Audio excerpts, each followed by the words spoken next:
Welcome back. મિડવીકમાં આજે 69,532 પર ખુલ્યો Sensex. બજાર ખુલતા લેવાલીનો ટ્રેન્ડ ચાલ્યો. પ્રથમ 3 કલાકમાં 282 પોઈન્ટનો સુધારો થયો છે. ગત સપ્તાહ ક્રિસમસ રેલી બાદ માર્કેટમાં કરેક્શન આવ્યું.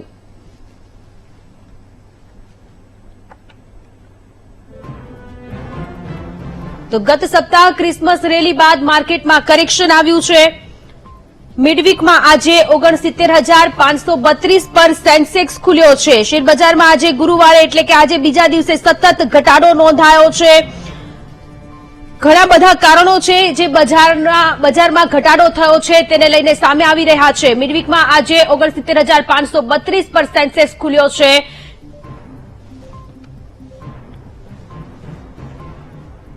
આપણી સાથે શેરબજારના નિષ્ણાંત વિરલભાઈ મહેતા જોડાયેલા છે. વિરલભાઈ, સૌપ્રથમ તો આપનું સ્વાગત છે વીટીવી ન્યૂઝમાં. શેરબજારમાં આજે સતત બીજા દિવસે કડાકો નોંધાયો છે. મિડવીકમાં આજે 69,532 પર સેન્સેક્સ ખુલ્યો છે. કયા કારણો છે કે જેનાથી બજારમાં અત્યારે ઘટાડો નોંધાઈ રહ્યો છે? જી, ખાસ કરીને જોઈએ આપણે લાસ્ટ વીક જે વાત કરેલી એ પ્રમાણે એક પ્રોફિટ બુકિંગ માર્કેટમાં જરૂરી હતું, કારણ ઘણા બધા ટાઈમથી એક નવા હાઈ માર્કેટ લગાવતું હતું, એટલે પ્રોફિટ બુકિંગ જોવા મળ્યું. સાથે એફઆઈ ની થોડી ઘણી વેચાલી પણ આવી. આ એક મેઇન રીઝન છે કે એફઆઈ નું, અને સાથે જીઓ પોલિટિકલી જે અમેરિકાના જે ઇસ્યુ છે એના કારણે પણ એક પ્રોફિટ બુકિંગ આવ્યું અને માર્કેટ નીચે જોવા મળ્યું. પણ આવનારા દિવસોમાં માર્કેટમાં તેજી જોવા મળી શકે છે. અને બીજો એક રીઝન છે કે જે આઈપીઓ લગાતાર 6 થી 7 આઈપીઓ આવ્યા. લાસ્ટ વીક ને આ વીકની વચ્ચે જોવું તો 6 થી 8 આઈપીઓ નવા આવ્યા. જ્યારે પણ આઈપીઓ માર્કેટમાં આવે એટલે એમાં નવું ફંડ નાખવા માટે લોકો પોતાના પોર્ટફોલિયોમાંથી સેલ કરીને આઈપીઓમાં ઇન્વેસ્ટમેન્ટ કરતા હોય છે. ત્યારે પણ આવા પ્રોફિટ બુકિંગ આવી શકતા હોય છે.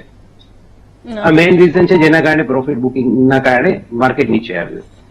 રોકાણકારોને શું સલાહ આપશો વિરલભાઈ? જી, રોકાણકારોને ખાસ સલાહ છે કે આવા પ્રોફિટ બુકિંગમાં નવું ઇન્વેસ્ટમેન્ટ કરી શકે છે.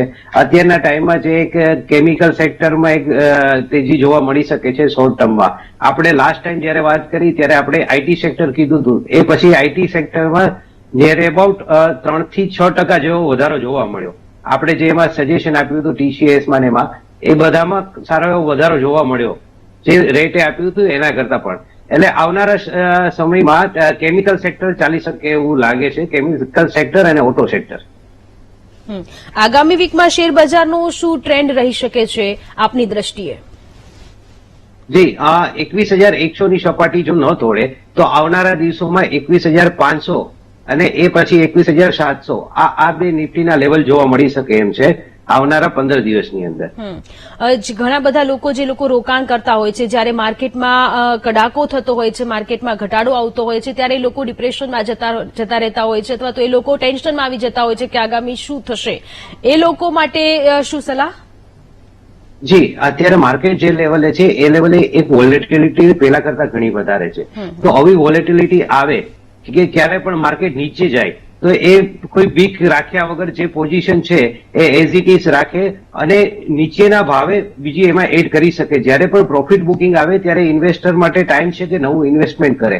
અને ખાસ કરીને સલાહ એ છે કે આજના ટાઈમમાં જે બધા યુટ્યુબમાં જોઈને કે બીજા કોઈ મેસેજથી જે ઇન્વેસ્ટમેન્ટ કરે છે એના કરતા કોઈ ફાઇનાન્શિયલ એડવાઇઝરની સલાહ લે, અથવા જો પોતાને નોલેજ ન હોય તો મ્યુચ્યુઅલ ફંડમાં ઇન્વેસ્ટ કરે.